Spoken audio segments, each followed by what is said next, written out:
Okay, thank you very much, everyone. And we think of all of those who have been caught up in this terrible tragedy. And we know this evening there are tefillot and tehillim being said across shuls, and particularly with our chief rabbi. So as we learn together this evening, we should think of those families who are bereaved at this time, and also those who have loved ones who are unwell and still recovering from this terrible tragedy in Meron. I'm going to share my screen with you, and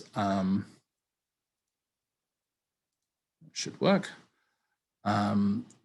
So we'll dive straight in. Thank you so much for inviting me to speak and joining me this evening on a subject which I love very much indeed. It's a fascinating subject, but it is one where I'm afraid if you thought this was going to be an easy evening of listening to a nice rabbi talk about Megillas Rus, then I'm afraid I'm going to disappoint you, because you're going to have to engage. This is a very complex shiur. It's text-based, and I'm going to try to explain everything as best I can. But in the 50 minutes I think that I have, we're going to cram in a lot of different ideas, many of which will be familiar to you, but some of which I hope will be new insights into various areas of the Torah, of Tanakh in general, and will help us to understand the main theme, or one of the many themes in Megillas Rus. So without further ado, I'm going to give you an introduction to Ruth and Boaz.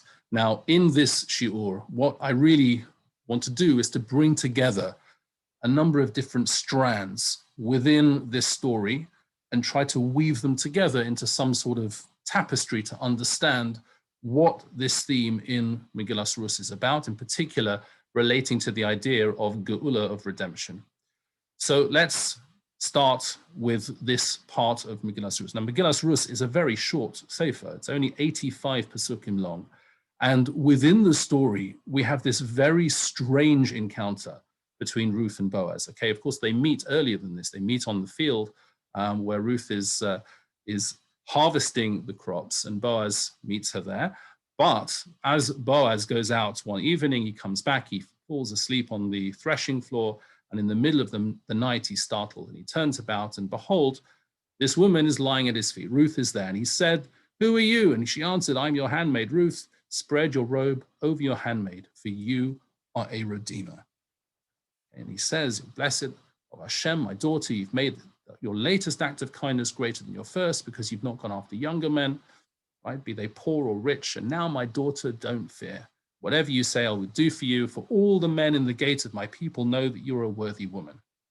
How, while it is true that I am a redeemer, there is also another redeemer closer to me." Now, what is this all about? So I'm assuming you understand the story of Ruth. Ruth is coming back, has come back with Naomi to Eretz Israel, and she is there with Boaz, Boaz being a relation of Elimelech, of the husband of Naomi. Now, Elimelech has land, and he also has the fact that Ruth is now unmarried. She wants to redeem this land and all this property and everything that Elimelech has through his close family. So Boaz is a relation, and she's now asking effectively to marry him, as we'll see. So what does Boaz say back to her? "Stay the night, then in the morning, if he will redeem you," this other redeemer, this person who seems to be closer than Boaz is, "then fine, let him redeem you. But if he doesn't want to redeem you, then I swear as Hashem lives, I will redeem you. Lie down until the morning." And she lay at his feet until morning, and she rose before one could recognize his fellow, so very early in the morning. For he said, "Let it not be known that the woman came to the threshing floor. Otherwise, people might say, what on earth is Ruth doing coming out of the threshing floor so early in the morning?" And they see Boaz there as well. And he said, "Ready the shawl you're wearing and hold it." And she held it, and he measured out 6 barleys, okay, which can either be 6 portions or 6 barley kernels, and placed them upon her, and he came to the city. Now, what on earth is all this about? So we said before that when it says in the story of Ruth, "Spread your robe over your handmaid," right? Meaning take the skirt of your garments to cover me with your cloak. Right? And this is a term connoting marriage. So Ruth came there to basically ask Boaz to be her redeemer, to marry her in order to redeem the land of Elimelech. and for you a redeemer, to redeem my husband's estate. Of course, she was married to Machlon, the son of Elimelech. And then he says, that Rashi tells us, there's this near kinsman who's closest to him, shall come and redeem him, etc., etc. My mother-in-law and I must sell our estate, and now it's incumbent on you to buy it. Acquire me also along with it, so that the name of the deceased be remembered on his estate. When I come to the field, I'll say, this is Machlon's wife. So all of this property that came from Elimelech's sons, will continue in the name of her late husband. This is the idea that Ruth is proposing. Now, it's all very anodyne. I mean, it's Ruth is speaking to Boaz, Boaz and Ruth are speaking to one another, they're going to get married, she's going to redeem the estate, but there's something much deeper going on.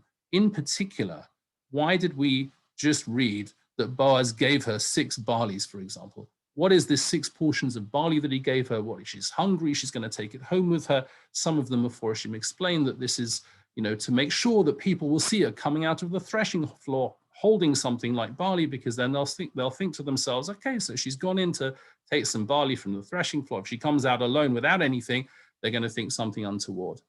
Okay, but there's something much deeper going on here, as we'll see very shortly.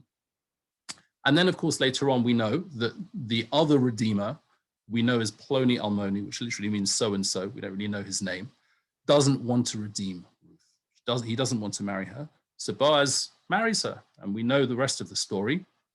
Okay, Vayikach Boaz Rus, Atiyololi Isha, they marry, and of course, then she has a son.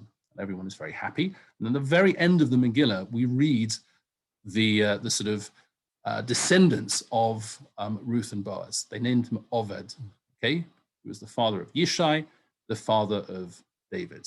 And these are the generations of Peretz. And suddenly we get a little family history over here. Peretz begot Chetzron, Chetzron begot Ram, Ram begot Aminadav, Aminadav begot Nachshon, Nachshon begot Salma, Salmon, who's the same person, begot Boaz, Boaz begot Oved, Oved begot Yishai, Yishai begot David. Thank you very much. Curtain comes down. That's the end of the story of Megillas Rus. Why end on this note? Why tell us this family history, which is so fascinating? And of course, you're already thinking to yourself, well, we know why, Rabbi Freedman, because Ruth is, of course, the grandmother of David HaMelech, who, of course, is going to start the Davidic line, the line of Jewish monarchy, okay? But why? Why mention this right here and right now? Okay, so let's go right back to the beginning. Here's the first strand of this tapestry that we're going to weave together, Lot and his daughters, okay? I'm going to intersperse a very textual shiur with a few little pictures. Here is a picture of Sodom and Gomorrah, fire by Jacob the Vet II. Okay, just to break things up a little bit.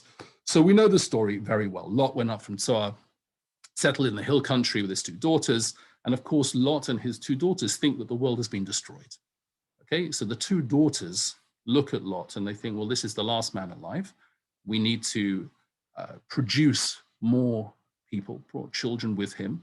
So out of the fact that, we're going to have to do that, we're going to need to get him drunk and we're going to have to sleep with him. And then we'll become pregnant through our father and we'll have children together. So that's exactly what they did. And the older one, it says, bore a son and named him Moav, which literally means Me'av, from my father. Imagine if someone has a child illegitimately and they call you Mumza, it's like just name the child with the description of what you've just done.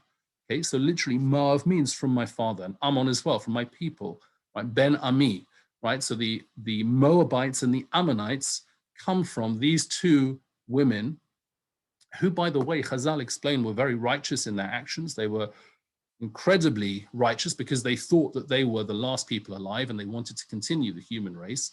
And so this is what they went through.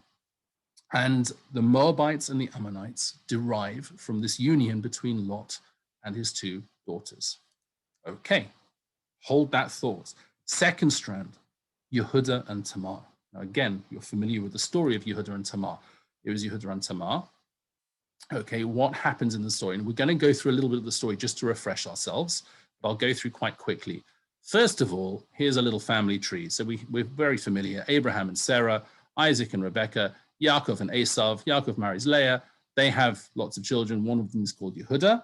He marries the daughter of Shua, okay? And they have 3 boys, Er, Oinan, and Shelach. Now, the daughter of Shua passes away, okay, and he's left with 3 children. Tamar comes onto the scene, and she marries Er, but he dies, okay? So then because of the fact that Er has a brother who is unmarried, in fact, 2 brothers who are unmarried, through the law of Levirate marriage, what we call Yibum, right, Onan now has to marry Tamar, okay? And this halacha is still active, although we don't practice Levirate marriage. We practice something called chalitza, where we absolve the responsibility of a brother to marry his late brother's wife, so his sister-in-law. So Onan marries Tamar, but he knows, and the Torah says explicitly, that if he were to have a child with Tamar, this child, although it would be his biological offspring, would be spiritually credited to his brother Er. And the Kabbalists explain this is what Yibum really is about. It's about establishing your brother, your dead brother's seed through his widow. So Onan spills his seed, and unfortunately, because what he does is evil in the eyes of God, says the Torah, he also dies. Now, there is a third brother, which is Shelach, right? And now Yehuda's thinking to himself, okay, I've had 3 children, 2 of them have now died. We'll keep the younger one for a little while, and we'll see, we'll tell Tamar that eventually she'll marry the younger one. But of course, what happens is that doesn't happen. So what happens instead, Tamar sees that Shelach has now grown up, and she hasn't been offered in marriage. And so a bond is created between Yehuda and Tamar, right? Yehuda, of course, being her ex-father-in-law. They produce 2 children, one called Peretz and the other called Zerach. Okay, now let's have a look at the Psukim. So what happens is it came about after nearly 3 months.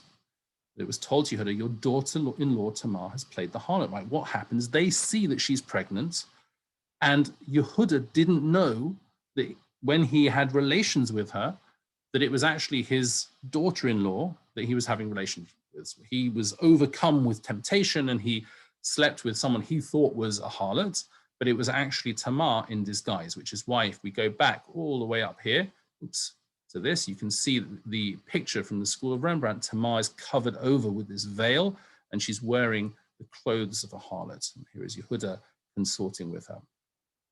Okay, so he finds out that Tamar is pregnant. Now the problem is that she should ideally be married to his 3rd son. So as a result, she's now practiced harlotry. She's done something terrible, and everyone can see. After 3 months, you start to get big. Now, in the whole episode of Yehuda sleeping with this harlot, she says to him, give me your signet ring, your cloak, and your staff as a guarantee for payments. Okay, so she keeps those belongings of Yehuda, and then she produces them at this sort of trial where everyone is saying that she's been a harlot. And then Yehuda sees that the person that he had relations with, that he thought was some common harlot, was actually his daughter-in-law. Then Yehuda recognized him, and he said, she's right, it's from me because I didn't give my son Shelach to her, because he no longer continued to be intimate with her. Now, the thing here is that Yehuda realizes that he's actually sinned. All the way along, he should have given Shelach to Tamar as a husband, but he didn't want to because he didn't want his son to die. So as a result, Tamar forces Yehuda's hand and has relations with him and creates this almost incestuous bond. And because, as I said before, the laws of Yibum are there to establish seed spiritually on behalf of those who have passed away, that's why she ended up having twins, one on behalf of Er and the other on behalf of Onan. So Peretz and Zerach come from an incestuous relationship between Yehuda and Tamar. Right. So this is the posuk that we've just explained. Right. It came about that Peretz means to sort of push through. Okay, he pushed his hand through, if you remember, and they put this string on, and then he pushed it back in, and Zerach came out, and they knew that the crimson thread was on Zerach. Okay, very good. Now, hold that thought. The third strand, Yaakov and Esav.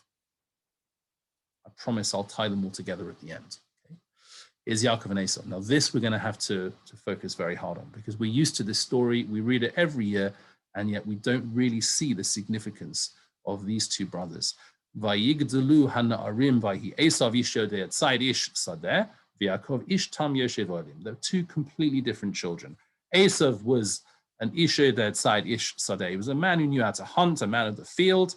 And Rashi tells us that he didn't just hunt animals, he would trap people with his words. He would sort of talk his way into all sorts of situations and get his way with things. Whereas Yaakov was an ishtam yoshev olim. He was a yeshiva bacher. He would sit and he would learn, and he was a good kid.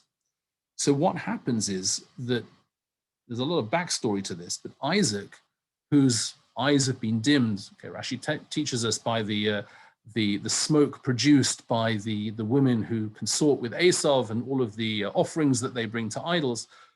So his eyes are dimmed. The Meforshim teaches also that he didn't realize that Esav wasn't quite the lovely son that he thought he was. Rebecca, his wife, however, Rivka, sees through all of this charade, and she realizes that Esav is actually trying to sort of pull the wool over Isaac's eyes. And Isaac is busy ready to give this bracha, this blessing of the firstborn rights, to the child who is going to take on the leadership, the responsibility for the future of the Jewish people. Isaac knows that that this bracha, this blessing, is going to be very important. And he thinks that Esav should receive the blessing. Rivka sees through the whole thing. She sees through all of this, this sweet talk that Esav gives. And so she sets up the deception with Yaakov, with Jacob, in order to undo the deception of Esav. And we all know the story, okay? Esav, is out in the fields. Yaakov dresses up, right, and puts on the clothes and everything, and he goes, and Isaac feels him, and he thinks maybe it's Esav, maybe it's Yaakov, okay? And then he says the bracha. He gives over the bracha. May the Lord give you of the dew of the heavens, of the fatness of the earth, the abundance of grain and wine. Okay, now, is this blessing a spiritual blessing or a physical blessing? So I would like to point out that the blessing that he gives to the firstborn, the Bechorah, is a very physical blessing. The dew of the heavens, the fatness of the earth, abundance of grain and wine are physical things needed for a physical leader. Okay, and we're going to come back to that in a moment. Now, fast forward, Lavan has two daughters, Leah and Rachel, okay? Used to that idea. Now, what does Yaakov want? He wants to marry Rachel, so he works for Rachel. But, of course, we know what actually happens in the story. There's a little switcheroo. So Lavan takes Leah, brings him to the chuppah. Rachel and Leah also agree with one another, right? Rachel has, the Meforshim explained that Rachel has created special signs to prove to Yaakov under the chuppah that she's really Rachel, because Yaakov suspects that Lavan is going to do this. Okay, now Rachel then teaches these signs to Leah. So Leah is standing under the chuppah, also pretending to be Rachel. And we all know what happens. It comes to pass in the morning, and Yaakov thinks he's married Rachel, and in the light of day, he realizes he's married Leah. And he screams at Lavan, "What have you done to me? I work for Rachel, you've deceived me," and so on. Now, look at this midrash. This is where it gets juicy. Medrash says the following: in the morning, behold, it was Leah. Yaakov said to her, right? This is between Yaakov and Leah. The conversation. Can you imagine waking up in the morning and finding you've married someone that you didn't think you were marrying? Deceiver, daughter of a deceiver. It's a lovely way to talk to your wife. In the night, did I not call for you as Rachel? And you answered me. We shared those signs, right? I called for you Rachel. You answered me Rachel. Leah said back to Yaakov, "Is there a teacher without pupils?" She retorted, "Did your father not call you Esav, and you answered him? So too, you called me, and I answered you." What does Leah say to him? This is unbelievable, right? He says to Leah, "You deceiver, you deceived me. You said you were Rachel, and you were actually Leah." She says to him, "No, you did exactly the same thing. You deceived your father Isaac. You said you were Esav, and you were actually Yaakov. So no, we're even." Now, is this really what the Midrash is teaching us? Is it really teaching us that there was some lover's tiff that Yaakov is a bit disappointed, so he has a go at Leah for deceiving him? daughters. There's something much, much deeper going on. The Medrash Tanchuma explains exactly what it was. Why was she hated? Why was she upset? Clearly, it wasn't that she was uglier than Rachel. She was as beautiful as Rachel, and the Medrash says Lavan had 2 daughters, which means they were equal in beauty, prettiness, and posture. So why does the verse state that Leah's eyes were tender? You may be familiar with this idea. Rather, Rivka gave birth to 2 sons, Esav and Yaakov, and Lavan, her brother, had 2 daughters, Leah and Rachel. Each one, Rivka and Lavan, sent letters to one another and made arrangements for marriage, made shidduchim between them, in order to give Esav to Leah and Yaakov to Rachel. Leah asked about the nature of Esav and heard that he was wicked. She cried every moment, saying, "My lot has been given to this wicked one," and this is why her eyes were soft. Leah's eyes were tender. This is what it says in the Torah. Now, again, this isn't just simply shidduchim between 2 brothers, 2 sisters. You got 2 girls, I got 2 boys. There was something much deeper going on. We're told that a zivug, a union between a husband and a wife, creates spiritual worlds that we can't even imagine. And Esav and Yaakov were both destined for greatness. Esav should have received this blessing from Isaac, and Yaakov should have also received a blessing, right? But the blessing that Esav was supposed to get, remember, was a very physical blessing because he was a very physical person. Isaac had also prepared a bracha, blessing for Yaakov, which was going to be more spiritual because he was the Ish Tam Yoshev Olim, the spiritual one who dwelled in tents, the Yeshiva Bocha. So if Leah was supposed to be married to Esav and Rachel was supposed to be married to Yaakov, right? Now that Yaakov has stolen or taken the blessing that was supposed to be for Esav, he turns up at Lavan's house, and Lavan and Rachel and Leah all together create the scenario where now that Yaakov is carrying both the blessing, the responsibility of the leadership of Esav, which is physical, and the spiritual responsibility, which he was always destined for, he now has to marry both Rachel and Leah. He has to take responsibility for Esav's leadership, the physical leadership, and indeed the spiritual leadership as well. So this is why he ends up having to marry 2 daughters, not just because there was a tradition in the land where you can't marry off the younger one before the old one. It's much, much deeper. The Medrash teaches us that this is something very, very deep. And of course, Esav is now left with no one to marry. So he then goes off and marries into all sorts of rather dubious families. But the important thing is that the 2 sisters who have now married Yaakov almost have this sort of competition over who can have the most kids, because through prophecy, they know that Yaakov is destined to have 12 sons, right? They were both given maidservants, Bilhah and Zilpah. Now, if you divide 4 into 12, how many sons should each woman have? 3 sons each, right? And look what happens. We know that they didn't have 3 sons each.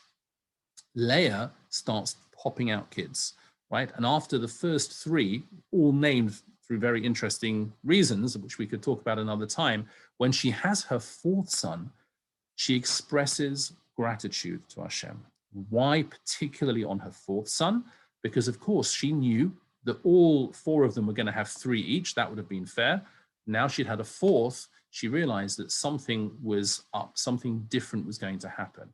It was going to give her a greater bracha, greater blessing than her sister. So it says that she conceived again, bore a son together. This time, let me gratefully praise Hashem. Why only now? Why not when Reuben was born, Shimon, Levi? No, only now because it's the 4th child. And this one was called Yehuda. Right? Then she stopped giving birth. Now, what of course happens if we follow through all of this is that Leah gives birth to Reuben, Shimon, Levi, Yehuda. Rachel then says, look, I'm not giving birth, so I'll give Bilhah over to Jacob, to Yaakov, and Bilhah maidservant. They have Dan and Naphtali. Then Leah thinks, well, if she can do that, I can do that. So Zilpah is given over. They have Gad and Asher. And then finally, Rachel gives birth to Yosef and Binyamin. Okay, and sorry, then Leah gives birth to Yisachar and Zevulun, and then Rachel gives birth to Yosef and Binyamin. Okay. However, if you look at these categories, you'll see something very, very important. Now, Bilhah and Zilpah are the maidservants, so their children will not lead the Jewish people. Leah and Rachel, however, Remember, we said that they married Yaakov because he had to take on the responsibility of leadership, both for Esav and for himself. So Leah has Reuven, Shimon, Levi, Yehuda, Yisachar, Zevulun. That's in age order. So the leader should be Reuven. But unfortunately, Reuven was involved in all sorts of shenanigans with various bed moving and various other interfering aspects of his nature. So he loses the responsibility of being the leader, right? As we read in the end of Sefer Bereshit, when Yaakov is giving all the brachot. Shimon and Levi as well. They lose the ability to take responsibility for leadership. Okay, Levi, of course, goes off and becomes the separated tribe and is the Kohanim and the Leviim, but Shimon as well, because they were involved in the act of Shechem, of killing the whole town of Shechem. So they lose the responsibility of leadership. So then it falls onto Yehuda. And if you look at the Torah, Yehuda is earmarked as a leader of the Shiftei Kav, the 12 tribes. So the scepter shall not part from Judah, nor the student of law from between his feet until Shiloh comes, and to him will be a gathering of peoples. This is a prediction of the Messianic era. But what it tells us is that Judah is going to be the leader of the whole of Klal Yisrael, the whole of Israel. And in fact, if you look at the way that the tribes were positioned around the Mishkan, Judah is the head of the tribes to the eastern side. And if you imagine the way that the Mishkan and the whole of the tribes moved through the desert, the eastern side is at the front because they were, of course, moving in an eastward direction. So Yehuda is going to be the leader. Okay, so what happens to Esav? Well, we know he gets into all sorts of relationships, and Timnah is one of them, and was a concubine to Eliphaz, son of Esav. So Timnah is a daughter-in-law, and she bore Eliphaz, and who did she have? Amalek. So the Amalek becomes the grandchild of Esav. And this is going to be very, very important to understand where the Jewish monarchy is going to end up. And that's where this takes us, the fourth strand, the kingship of Shaul. Okay.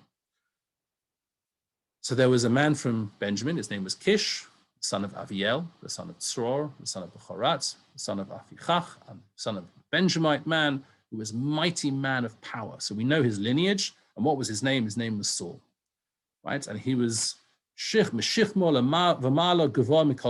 was head and shoulders above everybody else. So not only was he very tall and handsome, he was also, the Mephoshim teachers, he was very smart. He was very righteous. He was particularly frum, let's say. He was a frum man, very good person. Okay. Now, what was his job? He had one particular job. He got into other battles as well, and he was very successful, but his one job was to annihilate the nation of Amalek.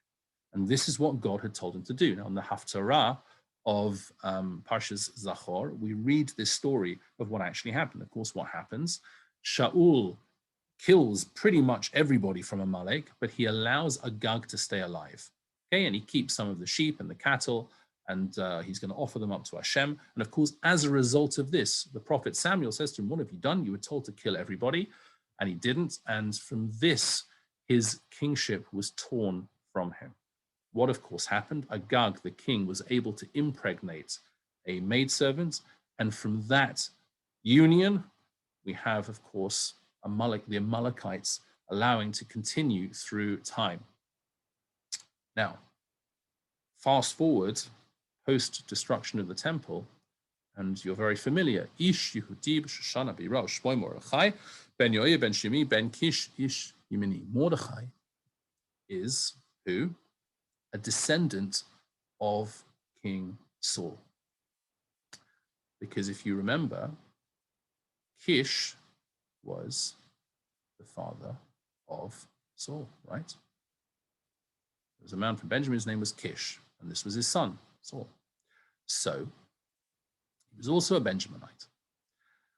And who was Haman? Well, we all know. Agagi came directly from Agag. He was one of the Amalekites. And Amalek is, of course, the descendant of Esav. Now, what's going to happen next? We'll see.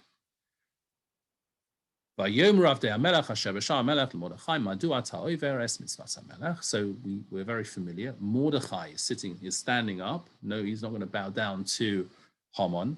And the Medrash records a fascinating discussion between Mordechai and the king's courtiers who were in the palace, who wanted Mordechai to bow down to Haman, and asked him, "What are you doing? Why are you not bowing down?" Look at this unbelievable Midrash.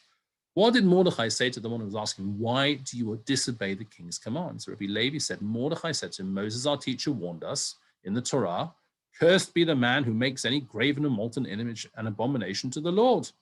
Right? In other words, the Torah tells us not to worship idols. And Chazal teaches that Haman had sewn idols into his clothes in order for the Jewish people to be transgressing the law of serving idols when they bowed down to him. So Mordechai says, "I'm not bowing down." Right? Not only that, says Mordechai, but the Holy One, blessed be he, arranged that all of the other tribes were born outside of the land of Israel. My ancestor, Benjamin, was born in the land of Israel. So the God said to Mordechai, "Do you want us to tell Haman?" So he said, "Yeah, go and tell him. I'm not going to bow down to him. You go and tell him why." And then look at what Haman says back to Mordechai. Haman said, right over here, "Tell Mordechai, didn't his grandfather bow down to my grandfather?" Right? What is he talking about? Okay, do you remember when Yaakov and Esav come back together? They have their little rapprochement, and the maidservants approached after Yosef and Rachel prostrated themselves. Esav was right there. He saw Jacob and all of the children and maidservants and wives and everything bowing down when Esav and Yaakov finally get back together in Parshas Vayishlach after the whole stealing of the rights to the firstborn. Okay. Right, what happens? Here it is. Jacob lifted up his eyes and saw, and behold, Esau was coming with 400 men. So he divided the children with Leah and Rachel, the two maidservants, placed the maidservants' children first. Right, everyone was there, and he went in there, and they all prostrated 7 times to his brother Esau. So Haman says to Mordechai, "No, why aren't you bowing down to me? Your grandfather bowed down to my grandfather." Look what Mordechai says back to him. Benjamin had not been born at that time. I'm a Benjaminite. I come from Shevet Binyamin. And why?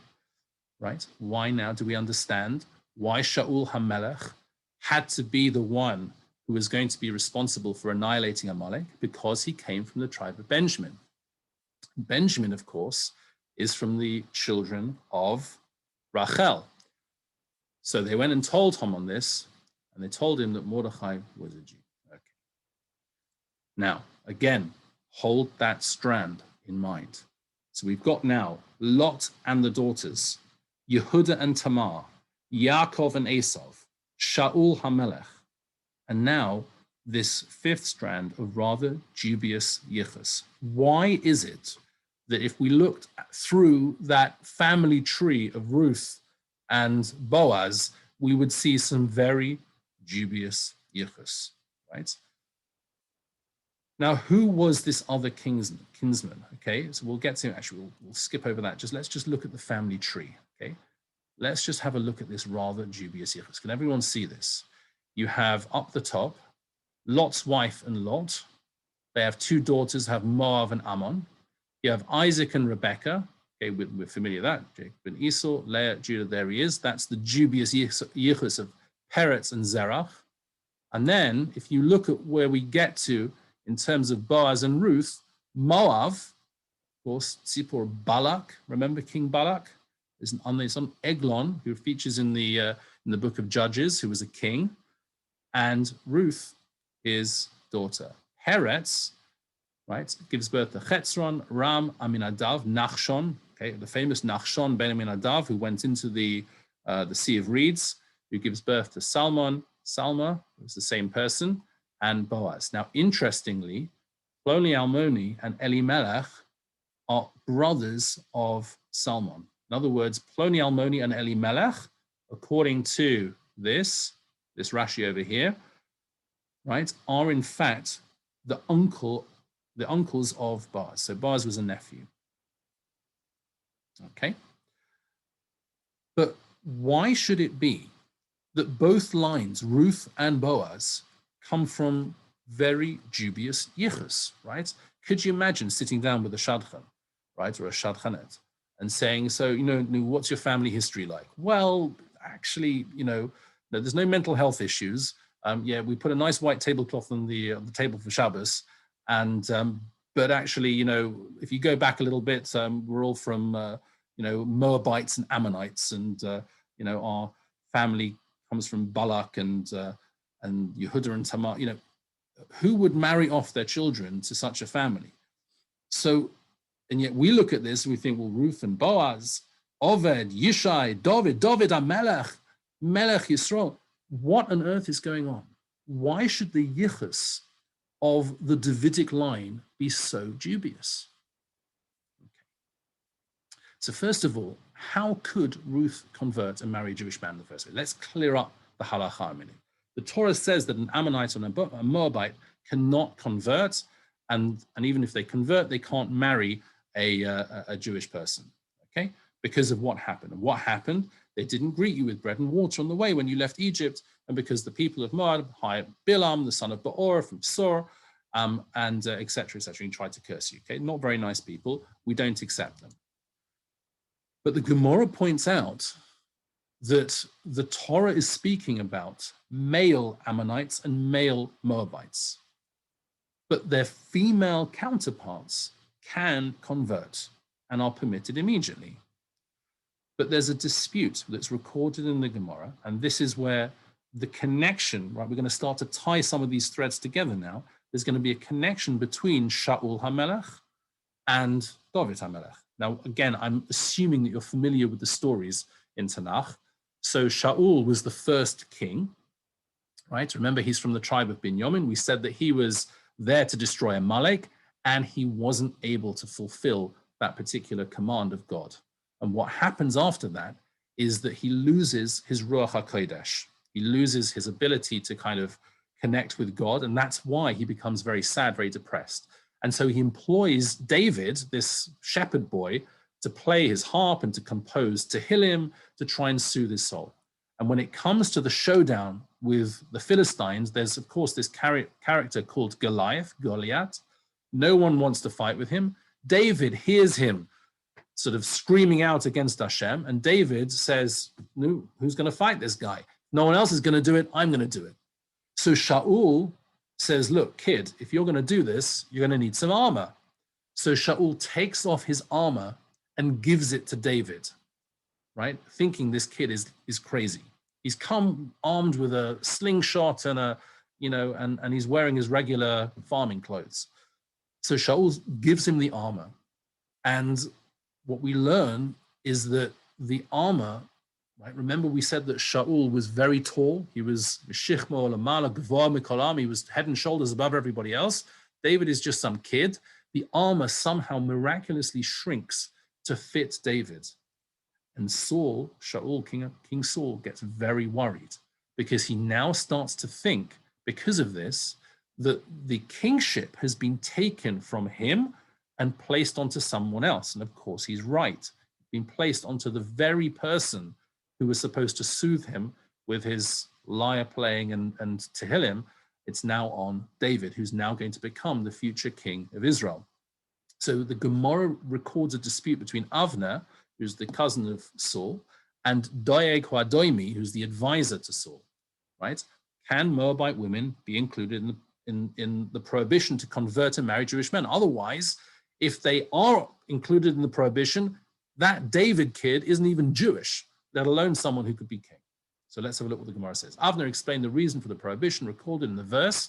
Regards to the Ammonites, it says, because they didn't meet you with bread and water on the way and you came out of Egypt. Now, he says, since it's the way of a man to go forth to meet guests, but it's not the way of a woman to do that, the women, the Moabite and Ammonite women, were not included in this prohibition. Doeg says, no. So the men should have gone forth to meet with them, and the women could meet with them. So Avner was silent. He didn't know what to say. And then immediately the king said, who is this kid? In other words, not just who is this crazy kid who wants to king Goliath? Who is he? Because he's wearing my armor, which doesn't fit anyone, and now it suddenly fits him. And Saul says to Doeg, the halacha is hidden from you. You're ignorant of the law. Go and learn, he says. You don't realize that Moabite women are allowed to convert and marry Jews. And David's lineage is, in fact, kosher v'yosher. He's as much of a Jew as you and I. But the very fact that David's lineage was questioned is something that we should be very concerned about, because here is a halacha which is very unknown. If Doeg or Adoimi, this great Talmud Chochem who's advising the king, doesn't know the halacha, this is a very worrying thing. Now, I don't know if you've noticed, but when we sing Kabbalat Shabbat, when we sing Lechadodi, Hisnari me'afa kumi, livshi bigdei sifar teich ami, al yad ben Yishai beis halachmi, right? Shake off the dust, arise, don your splendid clothes, my people, through the son of Yishai the Bethlehemite, right? Korva el nafshi ga'olah, draw near to my soul, redeem it. We start talking about redemption. Shabbat is, of course, not a day of rest. It's a day of me'ein olam haba. It's a taste of the world to come. Right? Yaminu smol tifroitzi, v'es Hashem ta'aritzi, al yad ish ben paritzi. Who is the ish ben paritzi? Who is the ben Yishai? We're talking about David HaMelech.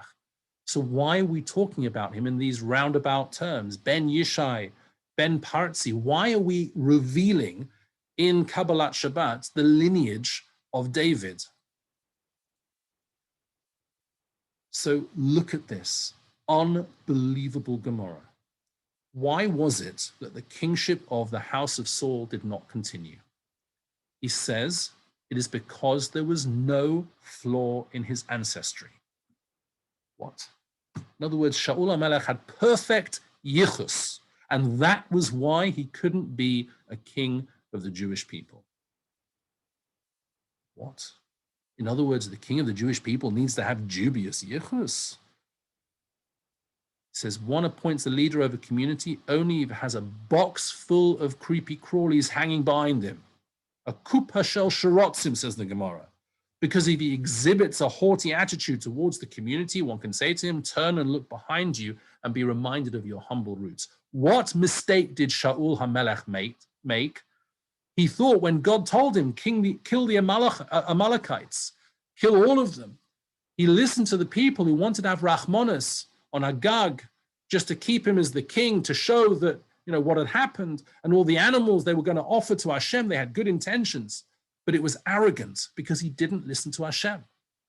Humility is the most important trait of every leader. And where do we learn it from? Moshe Rabbeinu himself, who, by the way, many point out, also had dubious yichus, because Ammon, right, his father, and Yocheved were aunt and nephew, which is also prohibited according to the Torah.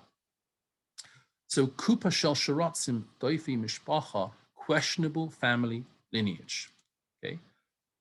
Look at what it says in the book of Ruth. Vayoma avi hamitpachat asher alayich ve'chazi ba v'toiches ba v'yamad sheish sa'orim v'yoshes aleha v'yavo ha'ir. What were these 6 barley kernels that he placed on her, these 6 measures of barley? What were they? Says the Medrash, these 6 barley kernels were for 6 righteous people that would emerge from Ruth. Boaz saw something in Ruth, being a descendant of Moab, with her dubious lineage, a convert noch. Right? How many people wouldn't want their kids to marry converts? How many people wouldn't want them to marry into Moab, for goodness sake? What kind of mishpacha is that? And yet here is Boaz saying to her, no, I'll marry you. And remember, he says this before they've even approached Ploni Almoni, the other redeemer who's closer.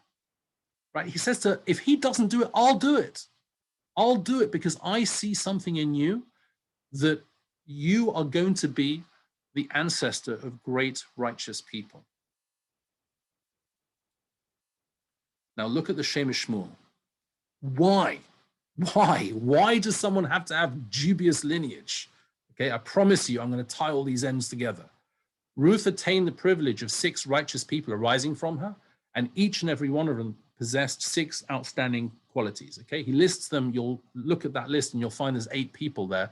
That's because Hananiah, Mishael, and Azariah all have the same quality, so they're lumped together.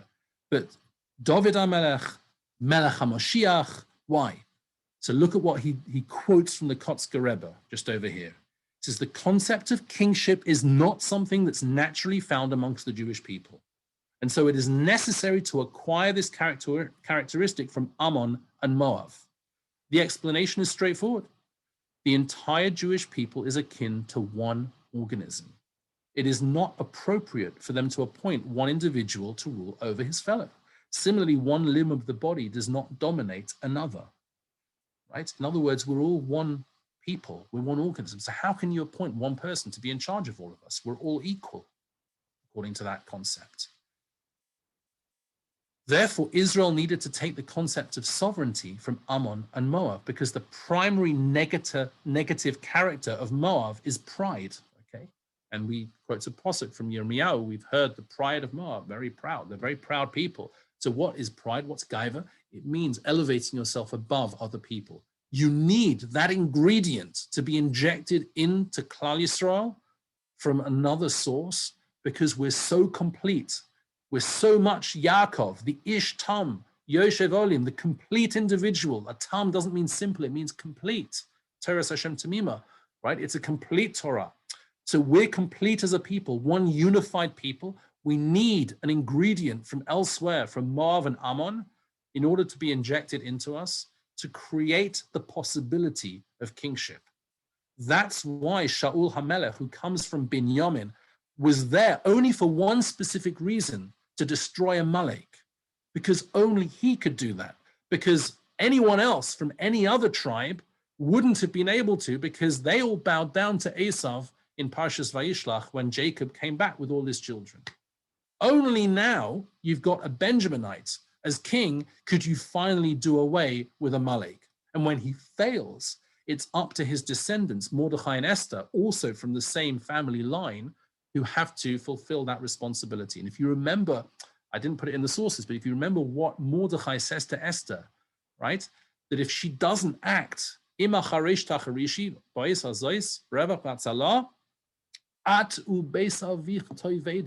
and your father's house will be destroyed. In other words, the memory of what Saul did will carry on and we'll get redemption from somewhere else. You and I, Esther, Mordechai and Esther, can be the only people to destroy Haman because he comes from a Gag, who was from Amalek, and that was Saul's responsibility. Once Saul failed, the sovereignty of the Jewish people passed over to David from the Davidic line, because now HaKadosh Baruch Hu needs that Davidic line to have an injection from Moab and Ammon. And now we have that, then we have the kingship of the Jewish people, the sovereignty of King David, which will never cease. So Boaz, who gives these 6 barley kernels to Ruth, gave out of generosity. He says to her, I love you no matter what. I can see the future with you, right? And even though there may be someone else, I'll do this if he doesn't. Unbelievable thing. Okay, I'm going to give you the sources to take so you can read them for yourselves later, because I realize we're running out of time. Just someone was mentioning before, the AGM season is coming up. I just included this little, the Meiri on Yoma, which talks about how leaders today, right, lay leaders, rabbinic leaders, have to have this kupa shel shirotzim. They have to be people with not necessarily like dubious yichus, but they have to have an air of humility about them. They have to have something that people can point to, so that if they get a little bit arrogant, right, someone can say to them, no, come on, like, calm yourself down. You're not so special, right? Be gentle, be kind with everybody, because they're going to have to run communities. They're going to have to be in charge of lots of different people, lots of Jewish people who have lots of different ideas, and we have to have humility to be able to be proper leaders, okay? So again, I'll give you the Meiri in the sources later on if you want. An unbelievable thing, right? Look at what Ploni Almoni says. This is why we call him Ploni Almoni. Ploni Almoni means a so-and-so. We don't even know his name. Vayoma Goel, lo yuchal ligal li pen ashchis es nachlosi gaal locha ato eskulasi ki lo yuchal ligal. I can't do this, right? I can't redeem it for myself, lest I mar my heritage. Don't let me marry a convert. Not for me, thank you very much. You go, Redeemer. Enjoy. enjoy your marriage, right? And he looks at this and he says, don't give my offspring a stigma. What stigma, says Boaz? This is where Melucha, this is where kingship comes from. Ammon and Moab, we need that because we as a people are too complete, too holy that we can't elevate one person over us. We need that injection from Ammon and Moab.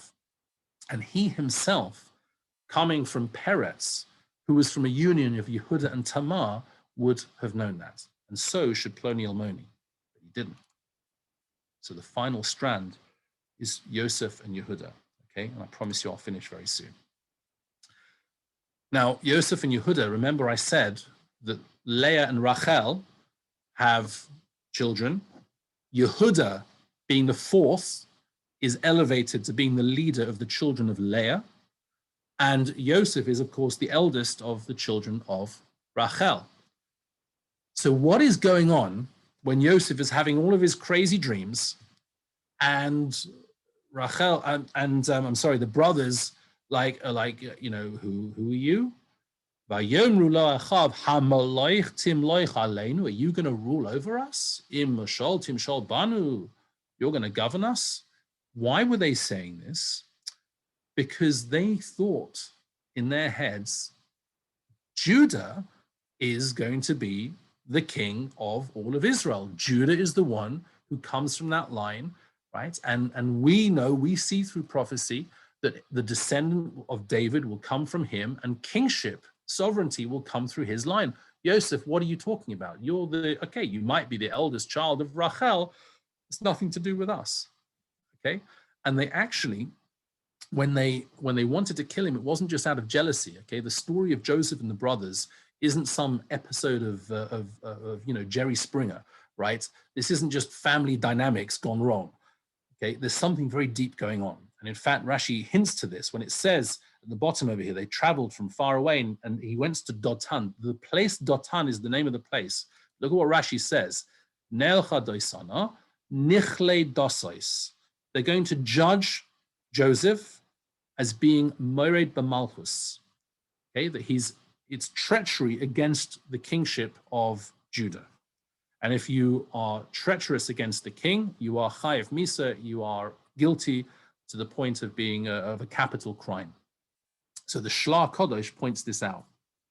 And he says, this is really what the brothers thought of Joseph. It's not that they didn't like him. Okay, they loved him. But when he started giving over dreams about him being the king, about him ruling over them, right, they got a little bit itchy.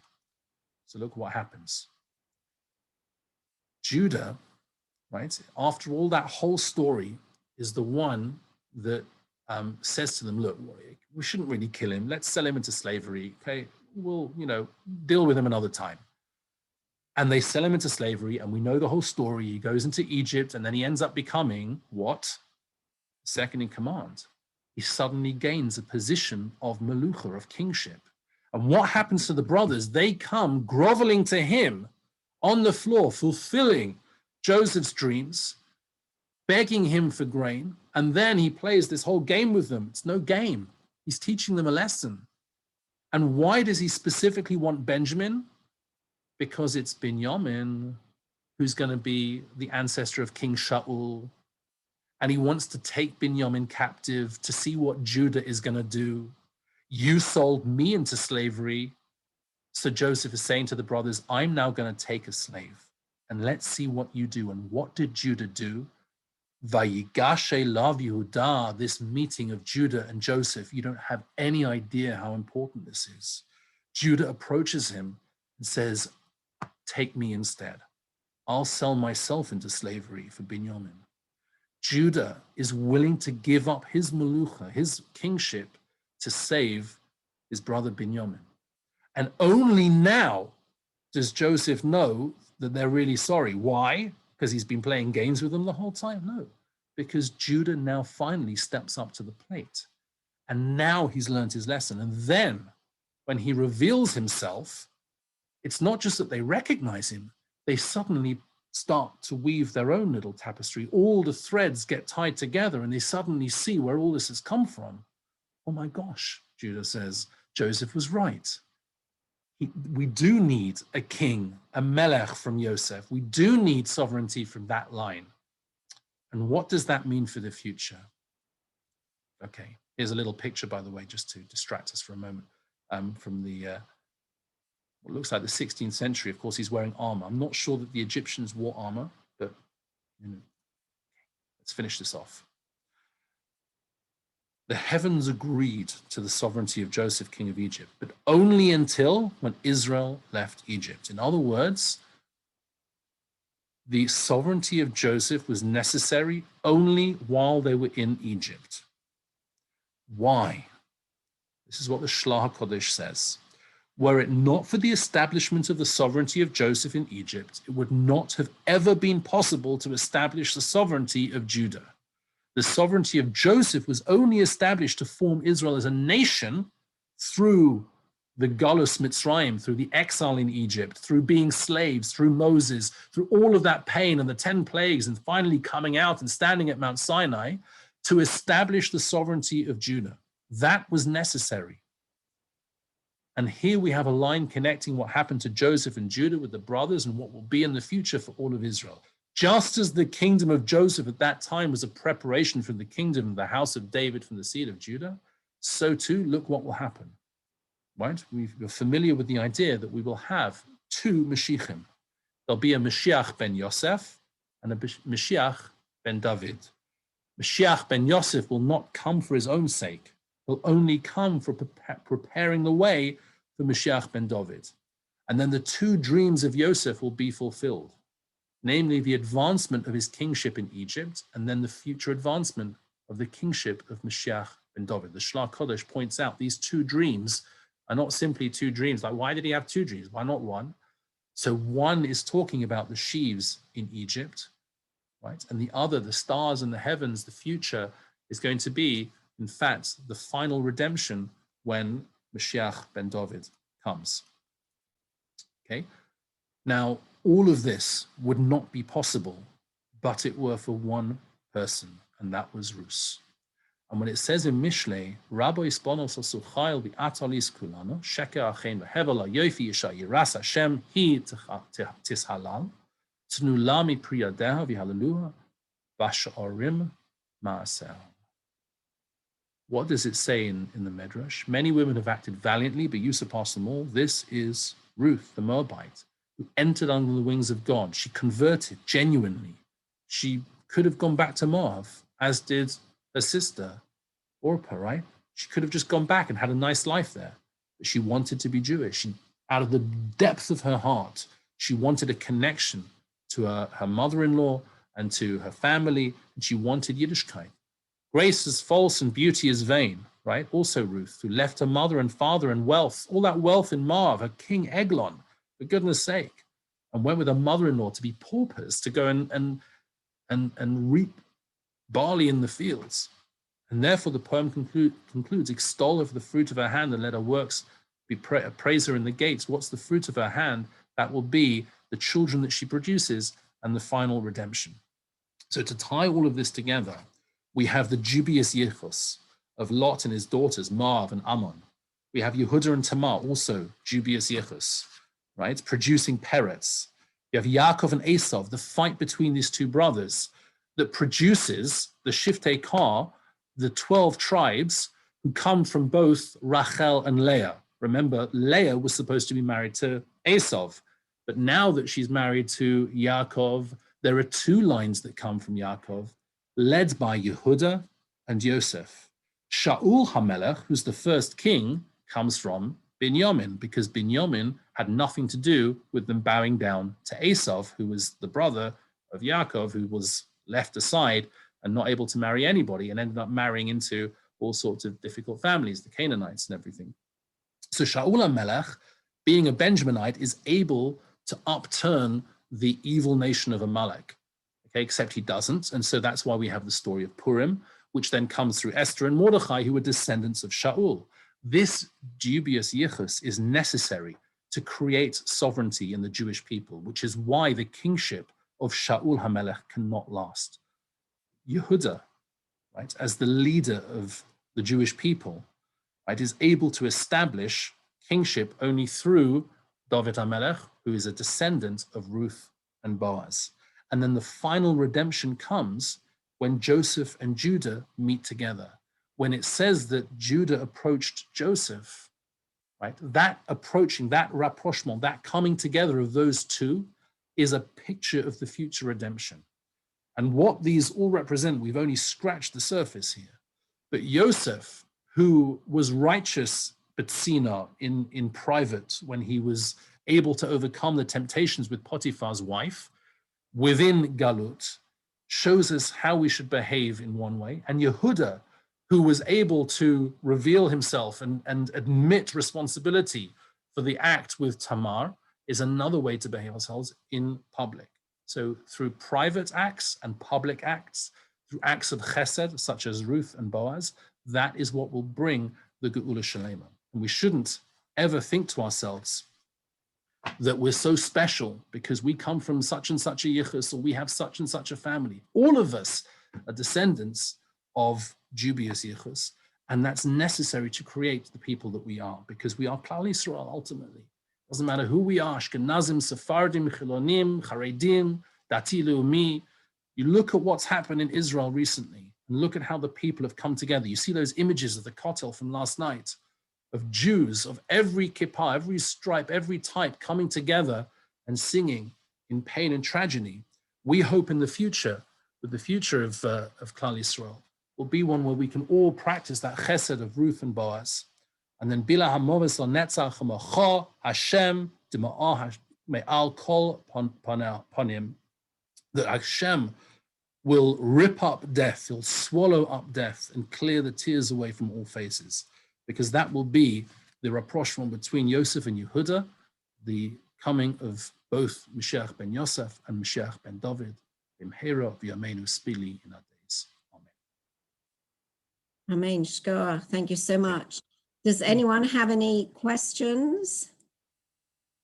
Otherwise, I'll move on to thank Rabbi Freedman so much for such excellent, fascinating analysis of ancestral and familial links, and such intriguing and thought-provoking insights into kingship and Rus and so much else. We're extremely grateful. It's a pleasure. Next week, Rabbi Michael Pollack will be speaking on Rabbi Chaim of Volozhin, an appreciation on his 200th yahrzeit. If anyone wants to make a dedication for any of our Shiurim, please let me know or Naomi Landy know. Look forward to seeing you next Sunday at 8:30. And Rabbi Freedman, you can see all the thanks on the chat. So huge thanks to you. Really profound, excellent share. Okay, thank you so much for having me. And any other questions you have, you're welcome to be in touch. Email me. My email is available, and I'm sure Mrs. Pasco will be able to pass that on to you as well. Thank you so much. Apologies for going over a little bit of time, but I get a bit overexcited about these things. So I hope that was okay. Thank you. Thank you very much. Pleasure, pleasure. Thank you. Thank you. Good night, everyone. Good night.